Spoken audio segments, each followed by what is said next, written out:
شب برات کے کچھ خاص وظائف جن کے کرنے سے آپ کی حاجات پوری ہوں گی، آپ کی مصیبتیں ختم ہو جائیں گی، اور آپ اللہ تبارک و تعالی سے جو دعائیں مانگو گے اللہ تبارک و تعالی قبول فرمائے گا۔ اس رات کی بہت بڑی فضیلت ہے۔ اللہ تبارک و تعالی اس رات میں بنی قلب کے بکریوں کے بالوں کے برابر لوگوں کی بخشش فرماتا ہے۔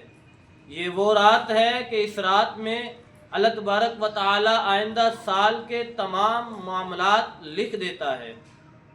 اللہ تبارک و تعالی فرشتوں کو حکم فرماتا ہے کہ اے فرشتوں لکھو کہ فلاں بندے کو آئندہ سال یہ چیز ملنی ہے، رزق ملنا ہے، دولت ملنی ہے، اس بندے کو اولاد ملنی ہے، اس بندے کو موت آنی ہے۔ تو اللہ تبارک و تعالی اس رات میں فرشتوں کے ذریعے آئندہ سال کے تمام معاملات لکھ دیتا ہے۔ اس رات اللہ تبارک و تعالی کی رحمت آوازیں دیتی ہے کوئی مجھ سے رزق مانگنے والا میں اسے رزق عطا کروں، ہے مجھ سے کوئی دولت مانگنے والا میں اسے دولت عطا کروں، ہے کوئی مجھ سے اولاد مانگنے والا میں اسے اولاد عطا کروں، اور ہے مجھ سے کوئی گناہوں کی بخشش مانگنے والا میں اس کے گناہ بخش دوں۔ یہ اس رات کی فضیلت ہے۔ اور پھر اس رات میں جو آپ عمل کریں گے خصوصی طور پہ وہ یہ ہیں جن کے کرنے سے اللہ تبارک و تعالی آپ کے گناہوں کو بخش دے گا، آپ کو رزق عطا فرمائے گا، آپ کی مشکلات دور فرمائے گا، پریشانیاں ختم ہوں گی، خوشیاں آئیں گی۔ آپ نے اس رات میں قرآن پاک کی تلاوت کثرت سے کرنی ہے، جتنا زیادہ ہو سکے آپ قرآن پاک کی تلاوت کریں۔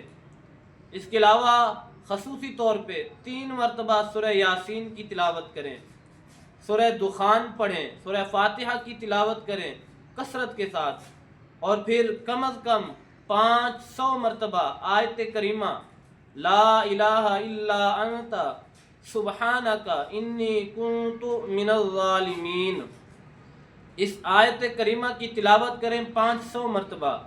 پھر اللہ تبارک و تعالیٰ کا اسم جلالت جسے کہا جاتا ہے اللہ اللہ یا اللہ یا اللہ، اس نام کا وظیفہ کریں، ورد کریں، ذکر کریں۔